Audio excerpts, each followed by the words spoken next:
Adoza ku nsonga yennyini Honorable Minister w'ensonga za gavumenti z'ebitundu Honorable Baramu Gahala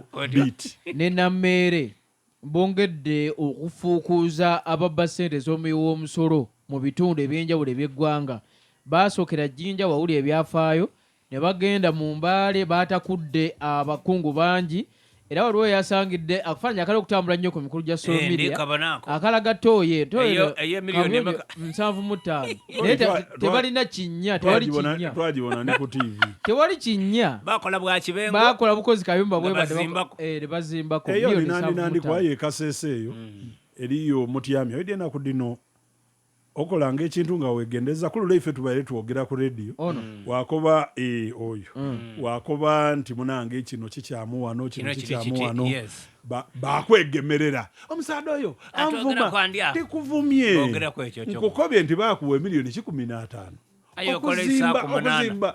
ayi akantu kozimbye ka $1,000,000 mba nkuvumye ntya mpegano oyo wekasese yagire yakuba $7,500 akafumbiro nga kegeme munkende kati kali mumbina bina muka $7,500 aye nga katwala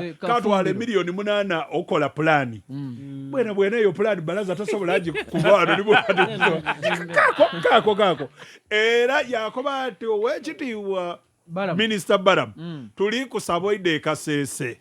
eno otuyambe ku bantu bano. Baramu yayiramu ati by daddy Tanaka aye mpegana abana Uganda tidi kyetwenda Owekitiibwa Baramu ne Nammeere bwe baviire mu office ne bayingira mu field bali kuzuula ebintu bingi ate bajja ku ground bakuba ati esedda gavumenti edajja wano ninze mwene tuzimba ku ebintu kino tekisoboka ono mujje naye akole statement abayinongola alete n'ebiwandiiko ebiraga engeri yakola abantu batandise okuvaayo kabiri abo baire bavumiriranga gavumenti nga baliko bati minisita bali kujja ino ebintu tiba bikola batyo olina okuba mu ofisi owandiikira omuntu ebbaluwa omuntu akwiremu osindike tiimu erambule tiimu ekole ripooti nani ali awajo obulambuli tibamulaba engeri yannyulamu gaga nti bakola oluguudo minisita yaye yamukoba ati niwo oba ku kyalo kino tukobere ettaka lino lyayida wiiki eno yeneyo bayinginiya oba ekitongole ekitwala abayinginiya mu Uganda bavire bawandiika embaluwa bakoba nti Minisita Baramu engeri yebabasizaamu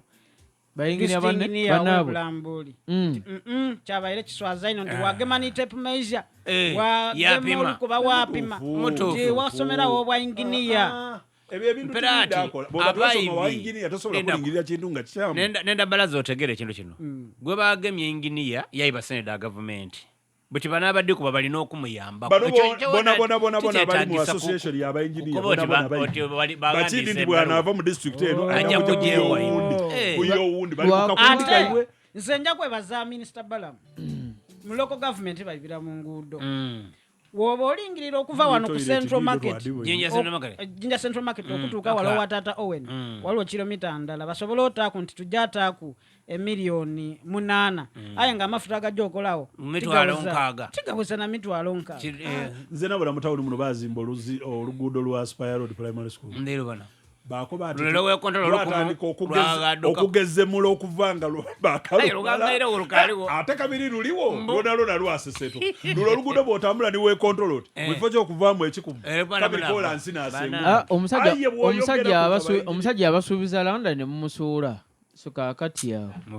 London boy omujjukira yaleeta obupande buno obumendeko bumeneko obuyuga mukoere titumwenda kumwogerako ino muleke mukoere mewoole kojja w'omwana bwe tujja kwebuka eddi eriyo omugga